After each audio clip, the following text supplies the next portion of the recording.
Yummy tummy കറി world പുതിയൊരു എപ്പിസോഡിലേക്ക് എല്ലാവർക്കും സ്വാഗതം.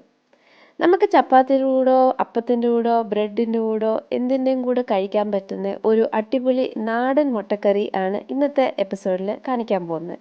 എല്ലാവർക്കും അറിയാവുന്ന ഒരു കറിയായിരിക്കും, പക്ഷെ ഞാൻ എൻ്റെ ഒരു രീതി ഞാൻ നിങ്ങളുടെ അടുത്ത് ഷെയർ ചെയ്യുന്നു.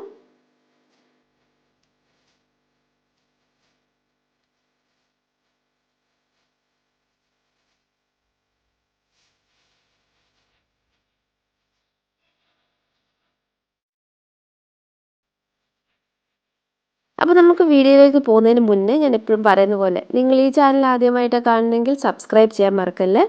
പിന്നെ സബ്സ്ക്രൈബ് ബട്ടണിൻ്റെ തൊട്ട് സൈഡിൽ തന്നെ ഒരു ബെൽ ഐക്കൺ കാണും, അതും കൂടെ നിങ്ങൾ അമർത്താൻ മറക്കല്ലേ. അത് അമർത്തിയാൽ ഞാൻ എപ്പോൾ ഒരു പുതിയ വീഡിയോ അപ്ലോഡ് ചെയ്താലും നിങ്ങൾക്ക് ആദ്യം തന്നെ ഒരു നോട്ടിഫിക്കേഷൻ കിട്ടും. പിന്നെ നിങ്ങൾ ഒരു കാര്യം കൂടി ശ്രദ്ധിക്കണം, ഈ ബെൽ ഐക്കൺ പ്രസ് ചെയ്തതിന് ശേഷം അതിൽ ഒന്നുകൂടെ ക്ലിക്ക് ചെയ്യണം. അപ്പോൾ നിങ്ങൾക്ക് 3 ഓപ്ഷൻസ് കിട്ടും: ഓൾ, പേഴ്സണലൈസ്ഡ്, നൺ. അങ്ങനെ നമുക്ക് ബൈ ഡിഫോൾട്ടായിട്ട് യൂഷ്വലി പേഴ്സണലൈസ് എന്നാണ് കിടക്കുന്നത്. പക്ഷേ അത് മാറ്റി നമ്മൾ ഓൾന്ന് ക്ലിക്ക് ചെയ്താലേ ഞാൻ എപ്പോൾ ഒരു വീഡിയോ അപ്ലോഡ് ചെയ്താലും അപ്പോൾ തന്നെ നിങ്ങൾക്ക് അത് നോട്ടിഫിക്കേഷനായിട്ട് കിട്ടത്തുള്ളൂ. അതുപോലെ തന്നെ നമ്മളൊരു വീഡിയോ കണ്ടതിന് ശേഷം നിങ്ങൾക്ക് അത് ഇഷ്ടപ്പെട്ടെങ്കിൽ അതിൻ്റെ തൊട്ട് താഴെ തന്നെ ഒരു ലൈക്ക് ബട്ടൺ ഉണ്ട്, ഒരു തംസ് അപ്പ് സൈൻ, അത് നിങ്ങൾ അമർത്തിയാൽ മതി. അതുപോലെ നമ്മളിപ്പം വീഡിയോ കാണാതെ ലൈക്ക് അടിക്കുവാണെങ്കിൽ ആ ലൈക്ക് നമുക്ക് ഒരു കൗണ്ടായിട്ട് കിട്ടത്തില്ല. അപ്പം നിങ്ങൾ കുറച്ചെങ്കിലും വീഡിയോ കണ്ടതിന് ശേഷം ലൈക്ക് അടിക്കാൻ നോക്കുക. പിന്നെ കുറച്ച് പേര് ഞങ്ങളോട് ചോദിച്ചു എങ്ങനെ നമ്മൾ യൂട്യൂബിൽ കമൻറ്റ് ഇടുന്നതെന്ന്. അപ്പം ഈ വീഡിയോൻ്റെ നേരെ താഴെ പോകണം, നമ്മൾ സ്ക്രോൾ ചെയ്ത് കുറച്ചേറെ താഴോട്ട് പോകുമ്പം പബ്ലിക്കായിട്ട് കമൻറ്റ് ഇടാനുള്ള ഓപ്ഷൻസ് കാണാൻ പറ്റും. ഞാനിവിടെ ഒരു സ്ക്രീൻഷോട്ടായിട്ട് നിങ്ങളുടെ അടുത്ത് ഷെയർ ചെയ്യുന്നുണ്ട്. അപ്പോൾ ഈ കമൻറ്റ് ബോക്സിൽ നമുക്ക് എന്ത് ഡൗട്ട് ഉണ്ടെങ്കിലും എന്ത് ഷെയർ ചെയ്യണമെന്നുണ്ടെങ്കിലും നമുക്ക് അവിടെ ഷെയർ ചെയ്യാൻ പറ്റുന്നതായിരിക്കും. അപ്പോൾ ഇത് നിങ്ങൾക്ക് ഹെൽപ്ഫുൾ ആയെന്ന് ഞാൻ വിചാരിക്കുന്നു. ഇനി നമുക്ക് നമ്മുടെ റെസിപ്പിയിലേക്ക് പോവാം. അപ്പോൾ നമുക്ക് നാടൻ മുട്ടക്കറി ഉണ്ടാക്കാനുള്ള ചേരുവകൾ എന്തൊക്കെയാണെന്ന് നോക്കാം. ഞാനിവിടെ 2 സവാള എടുത്തിട്ടുണ്ട്, അത്യാവശ്യം വലിപ്പമുള്ള സവാളയായിരുന്നു. പിന്നെ 2 പച്ചമുളകും കുറച്ച് തക്കാളിയും, അധികം തക്കാളി വേണ്ട ഈ കറി ഉണ്ടാക്കാൻ, ഒരു ചെറിയ തക്കാളി. അടുത്ത് നമുക്ക് വേണ്ടിയത് വെളുത്തുള്ളിയും ഇഞ്ചിയും ചതച്ചതാണ്. ഒരു 3 വെളുത്തുള്ളിയും ഒരു അത്യാവശ്യം ഒരു വലിയ കഷ്ണം ഇഞ്ചിയും എടുത്തിട്ടുണ്ട് ഇവിടെ. അടുത്ത് നമുക്ക് വേണ്ടിയത് 1.5 ടേബിൾ സ്പൂൺ മല്ലിപ്പൊടി, 1 ടീസ്പൂൺ മുളക് പൊടി, 1 ടീസ്പൂണും കുറച്ചുകൂടെ ഗരം മസാലപ്പൊടി, പിന്നെ കുറച്ച് മഞ്ഞളും, ഒരു 3 ഏലക്കായും. അടുത്ത് നമുക്ക് വേണ്ടിയത് തേങ്ങാപ്പാലാണ്. തേങ്ങാപ്പാൽ ഞാനിവിടെ പാക്കറ്റ് വാങ്ങിക്കാൻ കിട്ടുന്ന തേങ്ങാപ്പാൽ പൊടിയാണ് യൂസ് ചെയ്തിരിക്കുന്നത്. അത് ഞാൻ തിക്കായിട്ടാണ് എടുത്തിരിക്കുന്നത്. അടുത്ത് നമുക്ക് വേണ്ടിയത് മുട്ടയാണ്, 4 മുട്ട എടുത്തിട്ടുണ്ട്. അപ്പോൾ നമുക്ക് ഒരു പാൻ എടുക്കാം. അത് ചൂടാവുന്ന ശേഷം നമുക്കതിലേക്ക് വെളിച്ചെണ്ണ ചേർത്ത് കൊടുക്കാം. വെളിച്ചെണ്ണയാണല്ലോ നമ്മുടെ നാടൻ ഫുഡിനൊക്കെ ടേസ്റ്റ് തരുന്നത്. അപ്പോൾ ഇഷ്ടമുള്ളവർ വെളിച്ചെണ്ണ ചേർക്കുക, ഇല്ലെന്നുണ്ടെങ്കിൽ നമുക്ക് ഏതെങ്കിലും സൺഫ്ലവർ ഓയിലോ കനൽ ഓയിലോ ഒക്കെ യൂസ് ചെയ്യാം. അതൊന്ന് ചൂടായതിന് ശേഷം നമുക്ക് ഇഞ്ചിയും വെളുത്തുള്ളിയും ഒന്ന് ആദ്യം ചേർത്ത് കൊടുത്തിട്ട് അത് ചെറുതായിട്ടൊന്ന് ബ്രൗൺ ആവണ്ട, എന്നാൽ ചെറിയൊരു കളർ മാറി തുടങ്ങുമ്പോൾ നമുക്കത് ഇനി സവാള ചേർത്ത് കൊടുക്കാം. ഇങ്ങനെ ചെയ്യുന്നതെന്ന് വെച്ചാൽ ഇഞ്ചിയും വെളുത്തുള്ളിയും ഫസ്റ്റ് ചേർക്കുമ്പോൾ അത് കുറച്ചുകൂടി കുക്കാവുകയും ചെയ്യും, അതിൻ്റെ ആ ഒരു റോ ടേസ്റ്റ് ഒന്ന് മാറി കിട്ടുകയും ചെയ്യും. ഇനി നമുക്ക് സവാള നല്ലതായിട്ടൊന്ന് വഴറ്റിയെടുക്കാം. സവാള വേഗം വഴണ്ടി കിട്ടാൻ വേണ്ടി നമുക്ക് എല്ലാവർക്കും അറിയാവുന്നൊരു ടിപ്പാണിത്. കുറച്ച് ഉപ്പൊന്ന് ആദ്യം തന്നെ ഇട്ട് കൊടുക്കുമ്പോൾ ഇത് വേഗം നമുക്ക് ഈക്വലായിട്ടും ബ്രൗൺ ആയി കിട്ടും. അപ്പോൾ ഇത് നന്നായിട്ടൊന്ന് വഴറ്റി എടുക്കാം. ഇത് നന്നായിട്ട് വഴണ്ടി വരണം, എന്ന് വെച്ചാൽ നമ്മൾ നല്ല ബ്രൗൺ കളറായി, എന്നാലേ നമ്മുടെ ഗ്രേവിക്ക് നല്ലൊരു തിക്നെസ് വരത്തുള്ളൂ. അപ്പോൾ ഇത് കുറച്ച് സമയമെടുത്ത് നമുക്ക് വഴറ്റിയെടുക്കാം.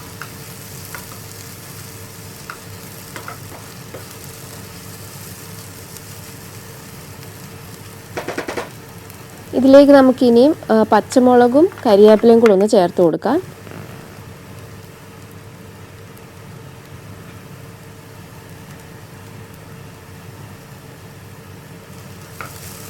ഇനി ഇത് നന്നായിട്ടൊന്ന് ഇടയ്ക്കിടയ്ക്ക് ഇളക്കി കൊടുത്തുകൊണ്ട് നല്ല ബ്രൗൺ കളർ ആവുന്ന വരെ ഒന്ന് വഴറ്റിയെടുക്കാം.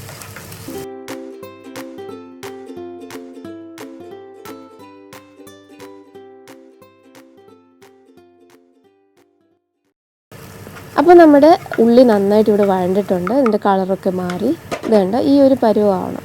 ഇനി നമുക്ക് മുളക് പൊടി ചേർത്ത് കൊടുക്കാം.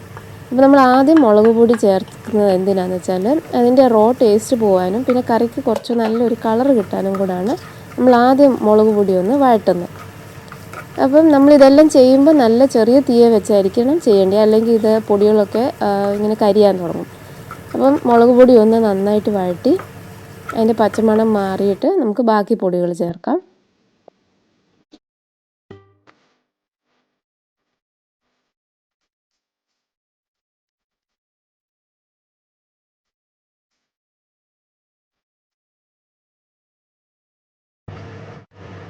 അപ്പോൾ ഇനി നമുക്ക് ഗരം മസാലയും കൂടി ചേർക്കാനുണ്ട്. ഈ ഗരം മസാല നമ്മൾ ഫുൾ ഇപ്പം തന്നെ ചേർക്കണ്ട, കുറച്ച് ഇപ്പം ചേർക്കാം, ബാക്കി നമുക്കൊന്ന് വെച്ചേക്കാം ലാസ്റ്റിൽ ഒന്ന് ചേർക്കാം, കുറച്ച് മണവും ടേസ്റ്റൊക്കെ കിട്ടാൻ വേണ്ടി.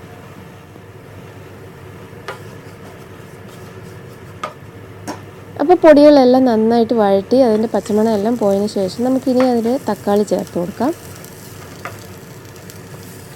ഇനി നമുക്ക് തക്കാളി ഇച്ചിരി നേരം ഒന്ന് അടച്ച് വെച്ചിട്ടൊന്ന് വേവിക്കണം. അത് കുറച്ച് സോഫ്റ്റ് ആവുന്നവരെ ഒന്ന് വേവിച്ചെടുക്കാം.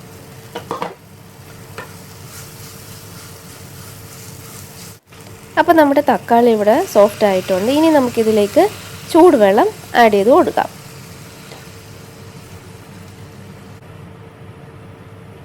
ആവശ്യത്തിന് ഉപ്പും കൂടി ചേർത്ത് നമുക്ക് ഇത് ഇച്ചിരി നേരം അടച്ച് വെച്ചൊന്ന് വേവിക്കാം. അപ്പം ഈ തക്കാളിയും ഉള്ളിയും എല്ലാം നന്നായിട്ട് ഒന്നുകൂടെ സോഫ്റ്റ് ആവുകയും കുക്കാവുകയും ചെയ്യും. അപ്പോൾ ഒരു 5-7 മിനിറ്റായി കാണും. ഇപ്പം നമുക്ക് ഒന്നുകൂടെ തുറന്ന് നോക്കുമ്പോൾ ഇത് കണ്ടോ, വെള്ളമൊക്കെ ഒന്ന് വറ്റി തുടങ്ങി, തക്കാളി ഉള്ളിയൊക്കെ നന്നായിട്ട് കുക്കായിട്ടുണ്ട്. ഇനി നമുക്ക് ബാക്കിയിരിക്കുന്ന ഗരം മസാല ഇച്ചിരി ചേർത്ത് കൊടുക്കാം. അപ്പോൾ ഗരം മസാലയ്ക്ക് ശരിക്കും ഒരു അളവില്ല, നമുക്ക് 2 ടീസ്പൂൺ വരെയൊക്കെ ചേർത്ത് കൊടുക്കാം. കാരണം ലാസ്റ്റ് നമ്മൾ എല്ലാം കഴിഞ്ഞിട്ട് ഒന്നുകൂടി ടേസ്റ്റ് ചെയ്തിട്ട് വേണമെങ്കിൽ കുറച്ചുകൂടി ഗരം മസാല ചേർത്ത് കൊടുക്കാം. അപ്പം ഇനി നമുക്ക് മുട്ട ഇട്ട് കൊടുക്കാം. ഞാനപ്പോൾ ചെറുതായിട്ട് ഇതൊന്ന് കട്ട് ചെയ്തിട്ടാണ് ഇടുന്നത്, നിങ്ങൾക്ക് അങ്ങനെ ഇട്ടില്ലെങ്കിലും കുഴപ്പമൊന്നുമില്ല.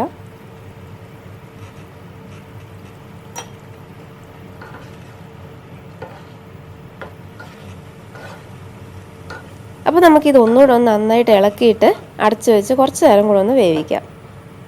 അപ്പോൾ നമ്മുടെ മുട്ടയിലോട്ടൊക്കെ നല്ല ഫ്ലേവറൊക്കെ കുറച്ചുകൂടെ ഒന്ന് ഇറങ്ങും. അപ്പോൾ ഒരു 5-10 മിനിറ്റ് ആയി കാണും. അപ്പോൾ നമുക്കിനി തുറന്നിട്ട് നല്ലതായിട്ടൊന്ന് ഇളക്കി, എന്നെ നല്ല കളറാണ് അല്ലേ, അടിപൊളി. ഇപ്പോൾ നമുക്കിത് റോസ്റ്റ് വേണേലാക്കാം. അപ്പം റോസ്റ്റ് ആക്കുമ്പോൾ ഇത്രയും മല്ലിപ്പൊടിയുടെ ആവശ്യമില്ല, മുളക് പൊടി ഇച്ചിരി കൂടെ വേണം. പക്ഷേ ഇപ്പോൾ എന്തായാലും ഞാൻ ഇവിടെ ഒരു തേങ്ങാപ്പാൽ കറിയാണ് കാണിക്കുന്നത്, അപ്പോൾ ഞാൻ തേങ്ങാപ്പാൽ ചേർക്കാൻ പോവാണ്. നിങ്ങൾക്ക് വേണമെങ്കിൽ തേങ്ങ നമ്മൾ സാധാരണ നാടൻ രീതിയിൽ തേങ്ങ പിഴിഞ്ഞ് ഒന്നാം പാൽ എടുക്കത്തില്ല, അതുപോലെ നമുക്ക് വേണേൽ എടുക്കാം. പക്ഷേ ഞാനിവിടെ തേങ്ങാപ്പാൽ പൊടി വാങ്ങിക്കാൻ കിട്ടുന്നതാണ് യൂസ് ചെയ്തിരിക്കുന്നത്. അത് നമുക്ക് തിന്നായിട്ട് വേണേലും കലക്കാം, തിക്കായിട്ട് വേണേലും കലക്കാം. അപ്പോൾ ഞാൻ തിക്കായിട്ടാണ് കലക്കിയത്. പിന്നെ നമുക്ക് ഏലക്ക പൊടിച്ചൊന്ന് ചേർക്കാം, എന്നിട്ട് നന്നായിട്ടൊന്ന് ഇളക്കാം. ഈ കറിയാണെങ്കിൽ ചപ്പാത്തിയുടെ കൂടെ, അപ്പത്തിൻ്റെ കൂടെ, ബ്രെഡിൻ്റെ കൂടെ, പിന്നെ പൊറോട്ടയുടെ കൂടെ, ചിലപ്പോൾ നമ്മൾ ദോശയുടെ കൂടെ വരെ കഴിച്ചിട്ടുണ്ട്. നല്ല ടേസ്റ്റുള്ള അടിപൊളി ഒരു കറിയാണ്. അപ്പോൾ ഇത് ഏകദേശം ആയി. നമുക്കിത് നന്നായിട്ട് ഒന്നുകൂടെ ഇളക്കിയിട്ട് നമുക്കിനി അത് കടുക് വറക്കാം. അപ്പോൾ നമുക്ക് ഒരു ചെറിയ സോസ് പാൻ എടുക്കാം, അതിലേക്ക് വെളിച്ചെണ്ണ ചേർത്ത് കൊടുത്തിട്ട് ചൂടായിട്ട് കടുക് പൊട്ടിക്കാം. എന്നിട്ട് ഒരു 2-3 കൊച്ചുള്ളി ഞാൻ ആദ്യം ആക്ച്വലി എടുത്തു വെച്ചായിരുന്നു, പക്ഷേ ഞാൻ പറയാൻ വിട്ടുപോയി. കൊച്ചുള്ളി, ഉണക്കമുളകും കരിയാപ്പിലയും കൂടാണ് നമ്മളിപ്പോൾ യൂസ് ചെയ്യുന്നത് സീസൺ ചെയ്യാൻ. അപ്പോൾ ഇതെല്ലാം കൂടി ചേർത്തിട്ട് നമുക്ക് ഇതൊന്ന് നന്നായിട്ട് ബ്രൗൺ ആവുന്ന വരെ ഇതൊന്ന് വഴറ്റിയെടുക്കാം. ഒരു കാര്യം ഞാൻ പറയാനും കാണിക്കാനും വിട്ടുപോയി, അതായത് നമ്മൾ കടുക് വറുത്തതിന് ശേഷം തീ ഓഫ് ചെയ്തിട്ട് ഒരു പൊടിക്ക് മുളക് പൊടി ചേർത്ത് കൊടുക്കുന്നുണ്ട്. അതെന്തിനാന്ന് വെച്ചാൽ കറിക്ക് ഒരു നല്ല കളർ ലാസ്റ്റ് കിട്ടാൻ വേണ്ടിയാണ്. അപ്പോൾ അങ്ങനെ ഞാൻ ചേർത്തിട്ടുണ്ടായിരുന്നു. ഇനി നമുക്ക് ഇത് കറിയിലോട്ട് ഒഴിച്ചു കൊടുക്കാം, നമ്മുടെ കടുക് വറുത്തത്. ആഹാ, എന്ത് നല്ല മണം വരുന്നതറിയാമോ, അടിപൊളി ഒരു കറിയാണിത്. ഇത് നമുക്കിനിയും ഇച്ചിരി നേരം ഒന്ന് അടച്ച് വെക്കാം. എന്നിട്ട് നമുക്ക് കുറച്ച് കഴിഞ്ഞിട്ട് ചൂടോട് അപ്പത്തിനോട് സെർവ് ചെയ്യാവുന്നതാണ്.